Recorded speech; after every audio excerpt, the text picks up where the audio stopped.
होकर नहीं लड़े।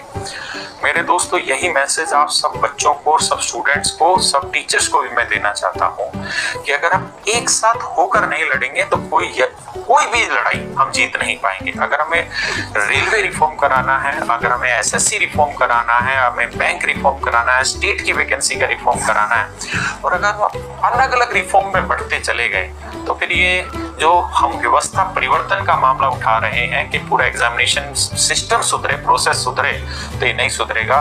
तो मेरे प्यारे बच्चों, एक ऐसे व्यक्तित्व से आज मैं आपको मिलाने जा रहा हूँ जिसने इन सारे मुद्दों को एक जगह लाकर रखा है। रेलवे में हो रही गड़बड़ियों को, एसएससी में हो रही गड़बड़ियों को, स्टेट के जितने भी एग्जाम्स हैं उनमें हो रही गड़बड़ियों को, जितने भी इश्यूज हैं वो सारे एक जगह पर उठा के रखे, और उस व्यक्ति का नाम है अभिनय सर। सर, आपका स्वागत है। नमस्कार। Thank you very much sir. और सर, मेरा पहला सवाल आपसे हाथ ये है कि जो 31 तारीख का हमारा मुहिम है वो है क्या, एक बार डिटेल में आप बताइए।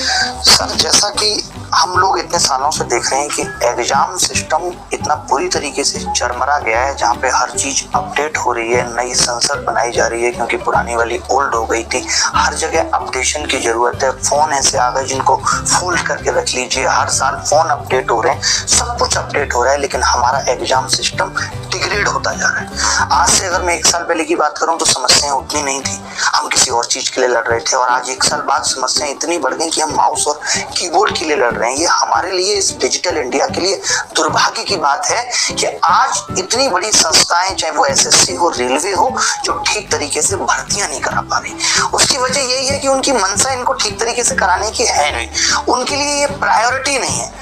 तो अब इतने दिनों से जब समस्याएं इतनी संगठित हो गई, चाहे वो किसी भी एग्जाम को ले लीजिए, इनफैक्ट आप नीट एग्जाम की बात कर लीजिए, रेलवे एग्जाम की बात कर लीजिए, कि ये लोग 5-5 साल बच्चों का 400 रुपए दबाए बैठे रहते हैं।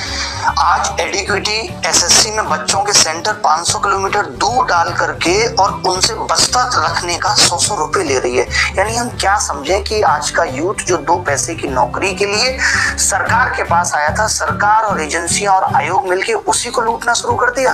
5 साल पहले आप सीईटी की बात कर रहे थे कि कॉमन एंट्रेंस टेस्ट लेके आएंगे ताकि बच्चे को बार बार फॉर्म ना भरना पड़े, फॉर्म फीस से वो बच सके।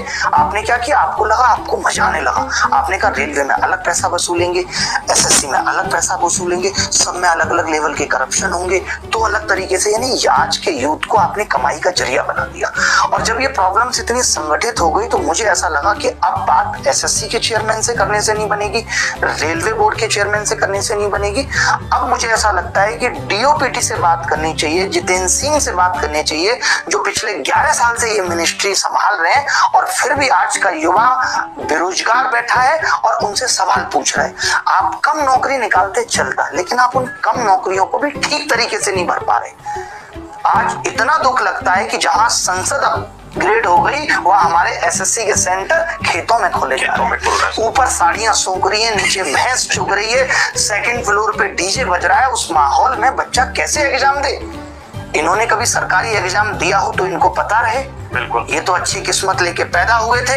भारत की जनता ने आंख बंद करके भरोसा किया था। पुरानी सरकारों के घोटालों से हम इतने परेशान हो गए थे कि इनके तो वादों से ही हम इतने मंत्रमुग्ध हो गए कि आज 11 साल के बाद भी ना तो किसी मीडिया की औकात बची है कि इनसे सवाल जवाब कर सके कि 11 सालों में आपने क्या किया। और 31 तारीख का हमारा है क्या सर प्रोग्राम? 31 तारीख को सर हमारा यही था कि हर चीज को एग्जीक्यूट करने के लिए, बड़ी लड़ाई को, आवाज को बड़ा बुलंद करने के लिए